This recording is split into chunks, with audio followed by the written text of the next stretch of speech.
بسم اللہ الرحمن الرحیم الرجیم بسم اللہ الرحمن الرحیم صلی اللہ علی رسولہ الکریم السلام علیکم ورحمۃ اللہ وبرکاتہ۔ طلاب کرام عزیز، بدایت المعارف جز اول کا سبق نمبر 91 شروع کر رہے ہیں، جس میں عنوان قرار دیا گیا ہے کتاب کی عبارت وغیر ذالک من الآیات الصریحۃ سے لے کر ثم ان الاخبار علی طوائف تک۔ آج کے درس میں جو نکات بیان کیے جائیں گے وہ یہ ہیں: نمبر 1، رجعت کے وقوع کی ادلہ سے محال ہونے کا تخیل ختم ہو جاتا ہے، یعنی رجعت کو جو لوگ محال تسلیم کر رہے تھے، محال جان رہے تھے، جو گزشتہ درس میں وقوع کی ادلہ بیان ہوئی اور آج بھی بیان کچھ ہوں گی، انہیں ثابت ہو رہا ہے کہ یہ امر رجعت واقع ہوا ہے، لہذا محال کا تخیل باطل ہے۔ نمبر 2، رجعت اور معاد میں فرق۔ چونکہ ویسے تو رجعت معاد کی ایک قسم ہے، نوع من معاد الجسمانی، لیکن اس میں فرق کیا ہے، کون سا بیان کیا جائے گا، وہ اس فرق کو بیان کیا جائے گا۔ نمبر 3، رجعت کے بارے میں آیت اللہ سید ابو الحسن رفعی کا نظریہ بیان کیا جائے گا کہ سید ابو الحسن رفعی کیا فرماتے ہیں۔ آئیے عبارت کو دیکھیں: وغیر ذالک من الآیات الصریحۃ، اور اس کے علاوہ غیر ذالک، یعنی طلاب کرام نے جو گزشتہ درس میں آیات قرآن بیان کی گئی وقوع رجعت کے بارے میں، فرماتے ہیں اس کے علاوہ رجعت کے وقوع کو سمجھا رہی ہیں قرآن مجید کی سری آیات بھی۔ فَإِنَّ أَدَلَّ دَلِيلٍ عَلَىٰ إِمْكَانِ شَيْءٍ وُقُوعُهُ، سب سے بڑی دلیل کسی چیز کے امکان کے بارے میں اس کا واقع ہونا ہے، کیونکہ جب چیز واقع ہو جاتی ہے تو قطعاً امکان میں تھی تبھی واقع ہوئی ہے۔ تو فَيُعْلَمُ مِنْ وُقُوعِهَا فِي الْأُمَمِ السَّالِفَةِ بُطْلَانُ مَا يَتَخَيَّلُ مَنْ اسْتَحَالَتْهَا یا يَتَخَيَّلُ مِنْ اسْتِحَالَتِهَا، بس جانا جاتا ہے وقوع رجعت میں سے کہ یہ واقع ہوئی ہے رجعت گزشتہ امتوں میں، بطلان و یعلم کا فعل ہے کہ اس عقیدے کا باطل ہونا معلوم جو کو خیال کیا جاتا ہے کہ رجعت محال ہے، یعنی رجعت کے محال ہونے کا عقل باطل، چونکہ عدل دلیل علی وہ امکان سے وقوع ہے، واقع تو ہو چکی ہے، قرآن مجید تصریح کر رہا ہے۔ ھذا مضاف الی ما اشار الیہ فی المتن، یہ بات جو یہاں تک کہی گئی، شارح محترم فرماتے ہیں یہ اس کے علاوہ، اس بات کے علاوہ ہے جس کی جانب مصنف نے اشارہ کیا فی المتن، کتاب کے متن میں، کہ وہ یہ مصنف نے اشارہ کیا کہ من اختصاص الاستحالۃ بتناسق الذی، کہ استحالہ مخصوص ہے، محال ہونا تناسق ہے، تناسق محال ہے، نہ کہ رجعت۔ الذی تناسق کیا ہے؟ انتقال ہوا انتقال نفس من بدن الی بدن آخر منفصل عن الاول، کہ انسان کی روح ایک بدن سے نکل کے دوسرے ایسے بدن میں جا کے چلی جائے جو دوسرا بدن پہلے بدن سے بالکل کاملاً جدا ہو، کسی بھی لحاظ سے اس کے ساتھ تعلق، اس کی افسلیت نہ ہو۔ وَالرَّجْعَةُ لَيْسَتْ كَذَلِكَ، در حالانکہ رجعت ایسے نہیں ہے کہ روح ایک بدن سے دوسرے بدن کی جانب لوٹے، لأنہا، چونکہ رجعت من نوع المعاد الجسمانی، معاد جسمانی کی ایک قسم ہے، وہ معنی ہو، اور معاد جسمانی کا معنی ہو، مطلب وہ مفہوم کیا ہے؟ رجوع النفس الی البدن بدن اول بمشخصات نفسانیت، معاد جسمانی یعنی انسان کی روح پہلے ہی بدن، جس بدن میں تھی دنیا میں، اسی بدن کی جانب لوٹے گی اپنی تمام حقیقت کے ساتھ۔ وَإِنَّمَا الْفَرْقُ بَيْنَ الْمَعَادِ وَالرَّجْعَةِ، اب سوال پیدا ہوتا ہے کہ جب معاد کی طرح رجعت ہے تو دونوں میں فرق کیا ہوا؟ فرق یہ ہے کہ ان الرجعت عود و رجوع موقوف فی الدنیا، کہ معاد و رجعت میں رجعت یعنی انسان کی روح اپنی حقیقت کے ساتھ لوٹے، اور لوٹنے کا تعلق ہے دنیا میں،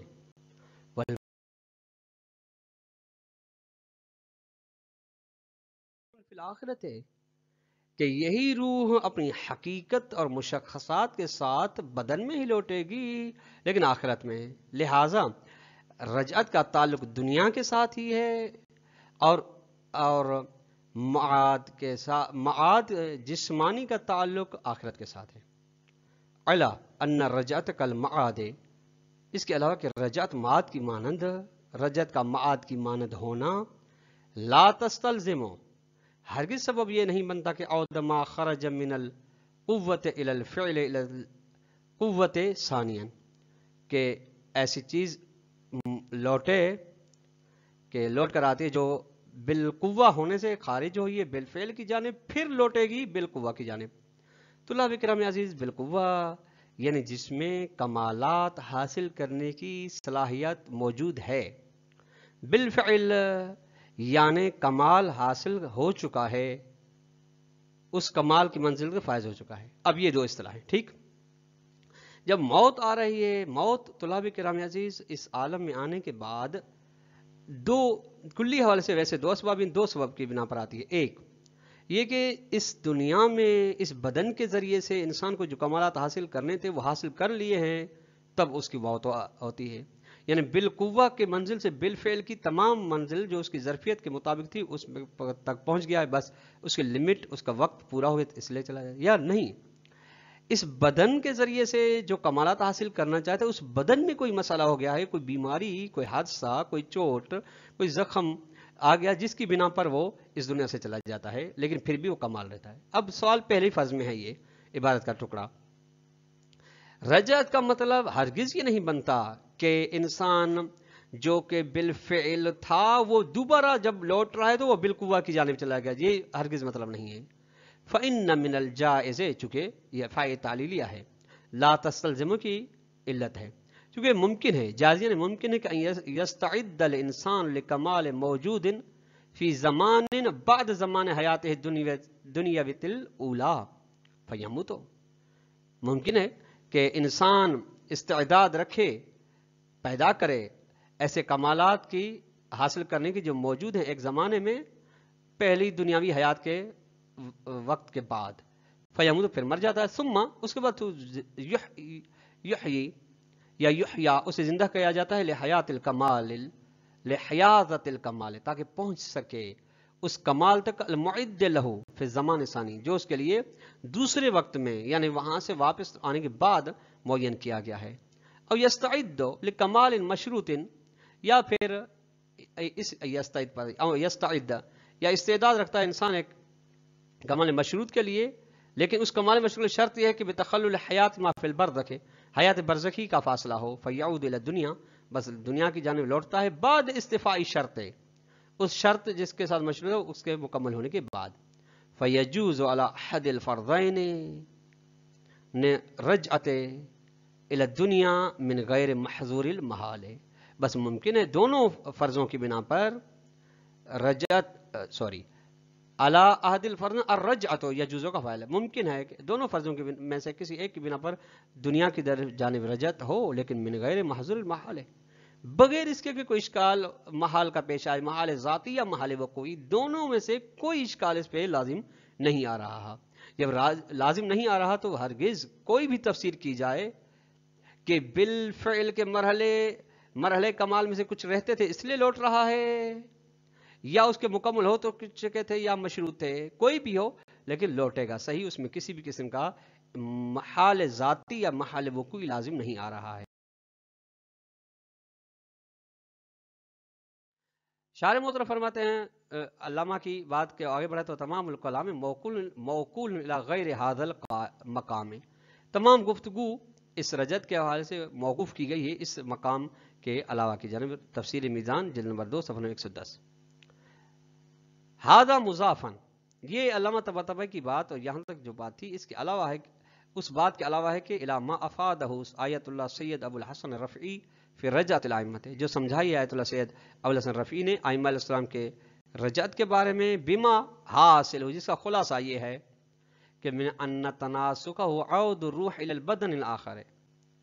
تناسخ یہ ہے کہ ایک انسان کی روح دوسرے انسان کی بدن میں چلے جائے.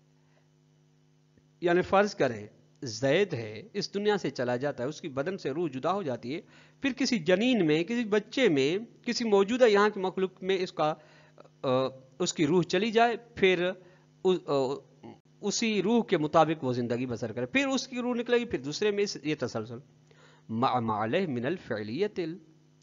مع علیہ، یعنی روح لوٹے گی بدن آخر کی جانب اس کے ساتھ کے جس کے اوپر وہ روح تھی، وہ کیا تھی؟ من الفعلیت الاولیت، یعنی پہلے مرحلے میں جو بالفعل کمال حاصل کیے تھے اسی کے ساتھ ہی اس بدن کی جانب موٹے گی، وضعف الوجود ہے، اور وجود کے ضعیف ہونے کے ساتھ، وَأَمَّا رجوع روح ما بقاء کمالہ وجوہریتہ المخصوصۃ التي حصل لہ بالموت، یہ کہ روح کا بدن کی جانب لوٹے گی جبکہ وہ کامل ہو چکی ہے، اس کا کمال باقی ہوگا، اس کی حقیقت مخصوصہ بھی باقی ہوگی جو کہ موت کے ذریعے سے حاصل ہوئی ہے، کیوں ہوگی؟ لتدبیر بدن علی نحو اکمل من التدبیر السابق، تاکہ گزشتہ تدبیر سے زیادہ احسن طور پہ اس اپنے بدن کو چلا سکے۔ یہ ایسا رجوع روح فلیس بتناسخ محال، تناسخ محال نہیں ہے، بل رجوع المذکور، یہ ذکر شدہ رجوع یعنی لوٹنا، جس طریقے سے بعض ملائکہ اپنی حقیقت ملکی سے انسانی حقیقت میں آ جاتے تھے، اسی طریقے سے یہ بھی ہوگا۔ فإنهم مع عدم احتیاج من الاستكمال، درحال کہ فرشتے ملائکہ کو ضرورت رہی تھی کمال حاصل کرنے کی، من داہیت البدن المحسوس ہے، اس بدن محسوس کے ذریعے سے، تمثل فی موارد بامر تعالی، بہت سے مقامات انہوں نے تمثل کیا ہے انسان فی ابدان خاص بدن، نبی اکرم صلی اللہ علیہ وسلم کے پاس آئیں یا انبیاء اور اولیاء کے پاس آئیں، کا تمثل جبرائیل بصورت بشر فی قصۃ مریم سلام اللہ علیہ، جیسے کہ ابراہیم علیہ السلام انسانی صورت میں آئے حضرت مریم علیہ السلام کے پاس۔ رسالت اثبات الرجعت صفحہ نمبر 33 پہ یہ بات موجود ہے۔ وبقیت الکلام تطلب من مضانها، باقی گفتگو اس رجعت کی حقیقت کے بارے میں طلب کی جائے گی اس کے اپنے مقام سے۔ ثم ان الرجعت التي تواترت الاخبار بوقوعها في الامم السالفه في الامه السالفه،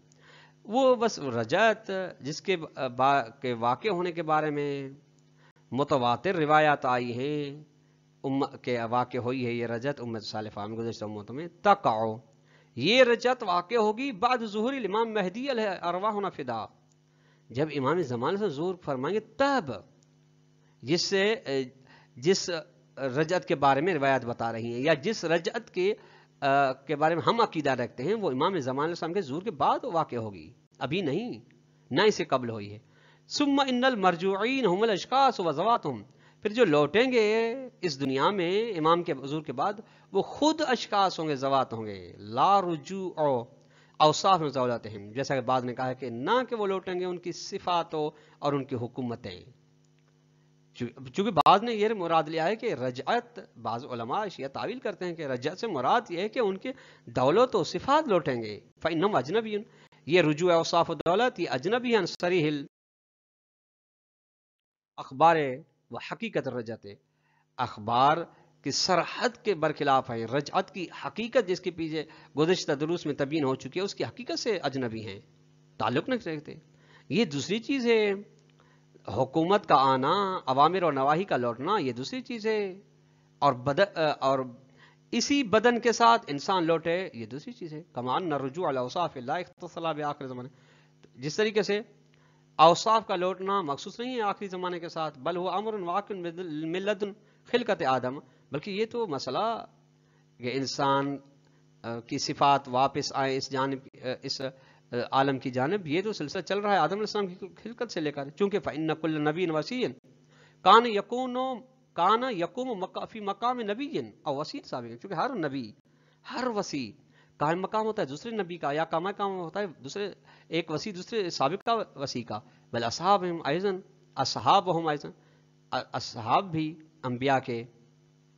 کانوا یقومون مقام اصحاب الماضین من الانبیاء والاوصیاء، وہ بھی قائم مقام ہوتے تھے گزشتہ انبیاء کے اصحاب کے، گزشتہ اوصیاء کے اصحاب کے۔ آپ دیکھ سکتے ہیں تفصیل رہنمائے دین، تفصیل کو دیکھ سکتے ہیں تو رہنمائے دین کتاب جلد نمبر 2 صفحہ نمبر 57 سے 95 تک یہ بات موجود ہے۔ طلاب کرام، آج کا درس اختتام کو پہنچا۔ اگر خلاصے کے طور پر ہم سوال دینا چاہیں تو سوال نمبر 1 یہ بنے گا کہ عقیدہ رجعت کیا وقوع ثابت ہونے کے بعد کون سی چیز کا باطل ہونا آشکار ہو جاتا ہے؟ نمبر 2 سوال، عقیدہ رجعت اور معاد جسمانی میں کون سا فرق ہے؟ نمبر آخری اور تیسرا سوال یہ ہوگا کہ آیت اللہ سید ابو الحسن رفعی رجعت ائمہ علیہ السلام کے بارے میں کیا فرماتے ہیں؟ اختصار کے ساتھ وضاحت بیان کریں۔ والسلام علیکم ورحمۃ اللہ وبرکاتہ۔